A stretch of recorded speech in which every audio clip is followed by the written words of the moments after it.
Hello and welcome to BBC News. As tens of thousands of children are now testing positive and doctors prepare to ration care, Malaysia has begun a tough nationwide lockdown to try and curb a surge in coronavirus infections. It is the latest country in Southeast Asia to strengthen restrictions as more transmissible variants of the virus sweep across the region, where vaccination rates remain low.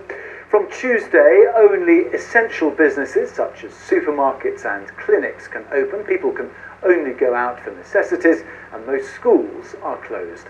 Almost half of the country's 2,800 confirmed COVID deaths since the pandemic began occurred last month.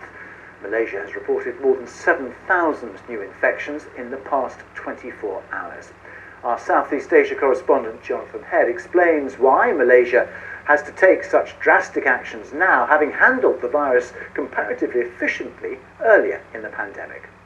Better than certainly the rest of the world, but that's applied to the whole of this region. You know, where I am in Thailand also did remarkably well last year in keeping COVID numbers so low. In effect, they pushed it down to zero. Now, Malaysia didn't do that well, but they were still able to have quite short lockdowns, open up the economy quite a bit. Their health system was never threatened.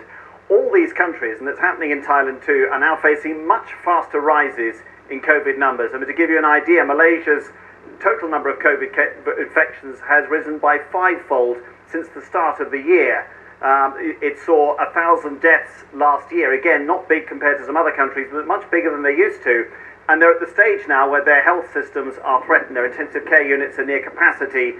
This lockdown in Malaysia, it's a strict lockdown. They have a very strict what they call movement control order. It means people simply can't travel very far from their own homes. They're only allowing up to 2 people to leave, only for essential things they need. Most essential services will stay open, but any kind of public activities aside from basic services are being shut down. The government was reluctant to do it, as all governments are, because of the huge impact on the economy. It said only 2 weeks, but the way these numbers are going up and the fact you've got much more infectious variants of the disease spells real trouble. And the real reason is, in Malaysia, here in Thailand, in Vietnam, which had one of the best records of all last year, none of these countries have been able to get their vaccine programs going. Malaysia's only fully vaccinated about 3.5% of the population, and they're struggling, as many countries are, to get vaccines.